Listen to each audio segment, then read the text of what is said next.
Hello friends, आज मैं आपके साथ कॉमर्स का एक और टॉपिक लेके आया हूँ। टॉपिक का नाम है demerits of government company. Government company की डीमेरिट्स क्या है, खामियां क्या है, डिसएडवांटेजेस क्या हैं, वो डिस्कस करेंगे। डिस्कस करने से पहले बता दूं कि चैप्टर का नाम है टाइप्स ऑफ कंपनीज और इस चैप्टर के सारे लिंक्स आपको डिस्क्रिप्शन में मिल जाएंगे। चलिए विदाउट वेस्टिंग एनी टाइम शुरू करते हैं। A government company generally suffers from the following disadvantages. Number one, lack of accountability. अभी तो हम ऊपर कह रहे थे जब मैंने मेरिट्स डिस्कस किया कि अकाउंटेबिलिटी होती है, यहाँ पे हमने कह दिया अकाउंटेबिलिटी नहीं होती। तो देखते हैं किस तरीके से नहीं होती। A government company is not fully responsible to the parliament और द जनरल पब्लिक। कोई भी गवर्नमेंट कंपनी फुली रिस्पॉन्सिबल नहीं होती। किस तरीके से? It enjoy special privileges and its officers may be tempted to act against the public interest. क्योंकि इसको स्पेशल प्रिविलेजेस हासिल होती हैं, तो इस वजह से इनमें जो ऑफिसर्स होते हैं, इनमें जो काम करने वाले होते हैं, वो क्या पता पब्लिक इंटरेस्ट के खिलाफ चले जाएं, क्योंकि इनको कुछ एक्सेप्शंस या एग्जम्पशंस होती हैं। किसमें? कंपनीज एक्ट के हिसाब से। The government company has been criticized as a fraud on the Companies Act and Constitution. क्यों? क्योंकि गवर्नमेंट का जहां मन करता है इन टाइप की कंपनीज को कंपनीज एक्ट में से एग्जम्पशन दे देती हैं। समझ गए ना बात? It evades the constitutional responsibilities which a government enterprise owes to the parliament. तो बेसिकली जब वो कंपनीज एक्ट से छुट्टी मिल गई, तो जो छोटे छोटे इन्वेस्टर्स हैं उनके साथ बेईमानी भी हो सकती है, या कुछ भी जो अनएथिकल काम भी हो सकते हैं इनमें, ठीक है ना? तो पार्लियामेंट में इतनी ज्यादा जवाबदेही इसकी नहीं होती जितनी गवर्नमेंट के एडमिनिस्ट्रेशन की होती है, गवर्नमेंट के डिपार्टमेंट्स की होती है। The law regulating government companies becomes a mere farce as most of the powers are reserved with the government. तो बेसिकली जो भी लॉज बनते हैं कंपनीज एक्ट के अंडर, इन जो गवर्नमेंट कंपनी को कंट्रोल करने के लिए, वो तो गवर्नमेंट की मर्जी है। लॉ फॉलो करना नहीं करना, उसने अपने आप को जवाब थोड़ी ना देना है।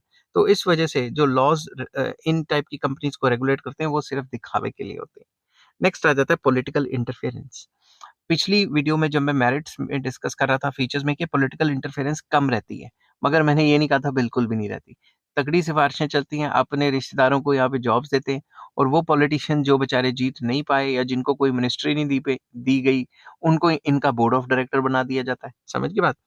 In actual practice, politicians and bureaucrats interfere in the functioning of the government companies. तो political interference भी होती है, bureaucratic interference भी पूरी रहती है।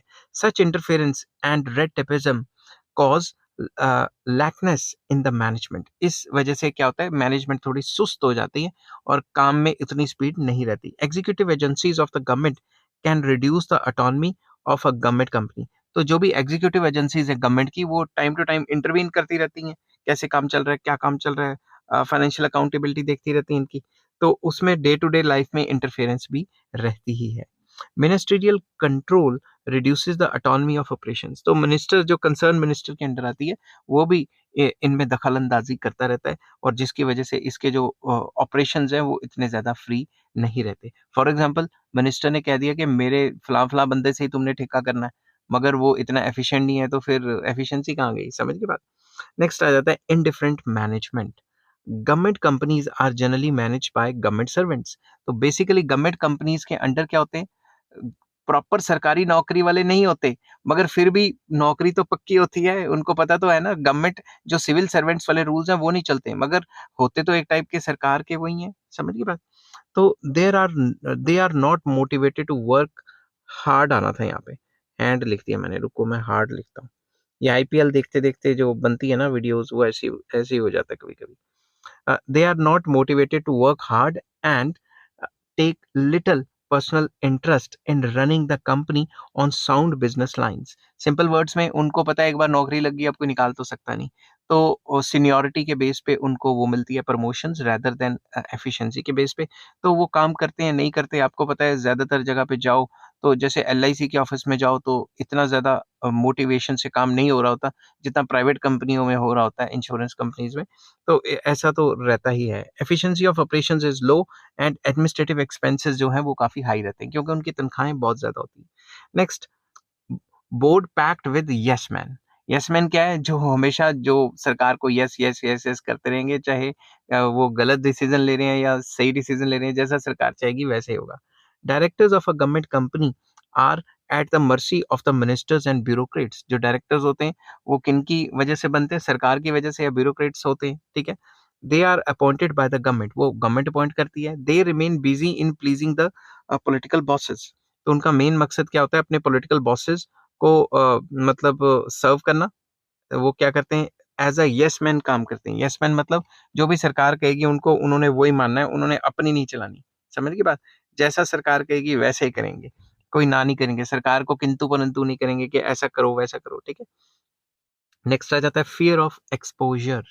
The annual reports of government companies are placed before the parliament, तो पार्लियामेंट के सामने पेश की जाती है। Therefore their working is exposed to the glare of public and press criticism, उनकी काम करने की जो तरीका है उनको प्रेस की क्रिटिसिज्म या पब्लिक की क्रिटिसिज्म को फेस करना पड़ता है, कि कभी कभी वो काम ऐसा कर देते हैं जो अच्छा नहीं रहता। The strong phobia of public accountability often results in undue publicity and unwarranted criticism of the companies, तो इनसे इनके अंदर फोबिया रहता है कि भाई सरकार को रिपोर्ट देनी है, पार्लियामेंट में रिपोर्ट देनी है, उसके चक्कर में वो उल्टे पुल्टे काम भी कभी कभी कर देते हैं ताकि उनकी बदनामी ना हो।